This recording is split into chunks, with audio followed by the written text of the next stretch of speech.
2024 সালের গণঅভ্যুত্থানে জীবন উৎসর্গ থেকে শহীদদের আমরা জুলাই শহীদ জাতীয় বীর হিসেবে ঘোষণা করছি।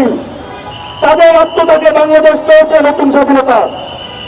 আহতদের আমরা জুলাই যোদ্ধা বীর হিসেবে স্বীকৃতি দিচ্ছি। তাদের সাহস ও রক্তের বিনিময়ে আমরা পেয়েছি গণতন্ত্র, মুক্ত কণ্ঠ ও ন্যায়ের প্রতিশ্রুতি। ধারা 2, রাষ্ট্রের অঙ্গীকার। রাষ্ট্র এই মর্মে অঙ্গীকার করছে যে শহীদ পরিবার ও আহতদের আজীবন সম্মান, চিকিৎসা, শিক্ষা ও কল্যাণের পূর্ণ নিশ্চয়তা প্রদান করা হবে। শহীদ পরিবার ও আহতদের প্রতি দায়িত্ব গ্রহণ করা হবে রাষ্ট্রের অবিচ্ছেদ্য কর্তব্য। আহতদের সকল চিকিৎসা, পুনর্বাসন, কর্মসংস্থান ও কল্যাণমূলক ব্যয় রাষ্ট্র সরাসরি বহন করবে। আহত শহীদ পরিবারের জন্য আজীবন সম্মানজনক ভাতা নিশ্চিত করা হবে, যা তাদের অধিকার হিসেবে স্বীকৃত থাকবে। তাদের প্রতি কোনো অবহেলা, বৈষম্য, অধিকার হরণ ঘটলে তা হবে রাষ্ট্রদ্রোহী অথবা বিশেষ অপরাধের শামিল। এর বিরুদ্ধে রাষ্ট্র কঠোর ব্যবস্থা গ্রহণ করবে। শহীদ পরিবার ও আহতদের জন্য আইনি সুরক্ষা ও সহায়তা কেন্দ্র গঠন করা হবে। ধারা 3, ন্যায় বিচার ও দায়বদ্ধতা। শহীদ ও আহতদের উপর সংগঠিত দমন পীড়নের জন্য দায়ীদের বিরুদ্ধে আন্তর্জাতিক মানদণ্ডে বিচার কার্য সম্পূর্ণ করা হবে। একটি স্বাধীন সত্য ন্যায় কমিশন গঠন করা হবে, যেখানে ভুক্তভোগীরা তাদের অভিজ্ঞতা ও সাক্ষ্য পেশ করতে পারবেন। এই 3টা ধারাকে জুলাই সনদে অন্তর্ভুক্ত করে অন্যান্য রাজনৈতিক দল এবং রাষ্ট্র সম্মিলিতভাবে ঐক্যমতের ভিত্তিতে এই সনদ পুরোপুরিভাবে বাস্তবায়ন করবে।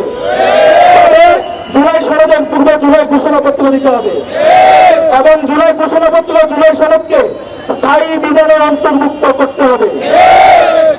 এমন একটি সমৃদ্ধ সংবিধান প্রণয়ন করতে হবে যাতে বাংলাদেশের ভবিষ্যতে কেউ আর পেশিবাদ বা আগ্রাসী হয়ে উঠতে না পারে। এই সংবিধানের আওতায় যেন বাংলাদেশ হয়ে ওঠে একটি উন্নত ও সমৃদ্ধ বাংলাদেশ, যে বাংলাদেশের স্বপ্ন নিয়ে আমাদের ভাইয়েরা জীবন দিয়েছে। আমরা বন্ধুত্ব অর্জন করেছি, হাত পা চোখ হারিয়েছি। সুতরাং সরকারকে আহ্বান করব, অতি দ্রুত সময়ের মধ্যে জুলাই ঘোষণাপত্র এবং জুলাই সনদ জারি করুন। আমাদেরকে রাস্তায় রাখবেন না। রাষ্ট্রের জন্য এটা সবচেয়ে বড় লজ্জাজনক ব্যাপার যে 1 বছর পরেও জুলাইয়ের অন্যতম বিরোধী রাস্তায় দাঁড়িয়ে আছে। রাষ্ট্রের সব থেকে বড় ব্যর্থতা এখানেই প্রমাণিত হয়। জুলাইয়ের শহীদ পরিবার এবং আহতরা রাস্তায় থাকা সত্ত্বেও রাষ্ট্র এত লম্বা একটা সময় পার হয়েছে, কোনো ব্যবস্থা গ্রহণ করতে পারে নাই। রাষ্ট্রের কোন একজন দায়িত্বশীল এসে আমাদের সাথে যোগাযোগ পর্যন্ত করে নাই যে তোমাদের দাবিগুলো কি প্রক্রিয়ায় মানা যায়, কিভাবে তার সমাধান করা যায়। রাষ্ট্র এত বেশি আমাদের প্রতি উদাসীন।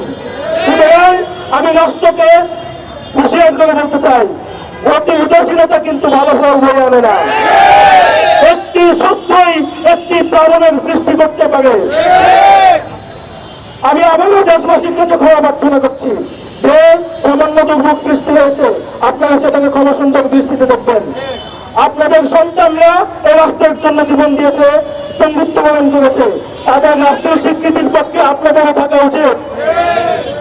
আমি দেশের রাজনৈতিক দল এবং সামাজিক সংগঠন, জাতীয়তাবাদী রাষ্ট্রীয় যেসব সামাজিক সংগঠন আছে সবাইকে আহ্বান করব, আপনারা এসে আমাদের সাথে মিলিত হন এবং সরকারের কাছে দাবি উত্থাপন করুন এমন একটি সমৃদ্ধ সংবিধান প্রণয়ন করতে, যাতে সত্যিকার অর্থেই স্বপ্নের বাংলাদেশ প্রতিষ্ঠিত হয়।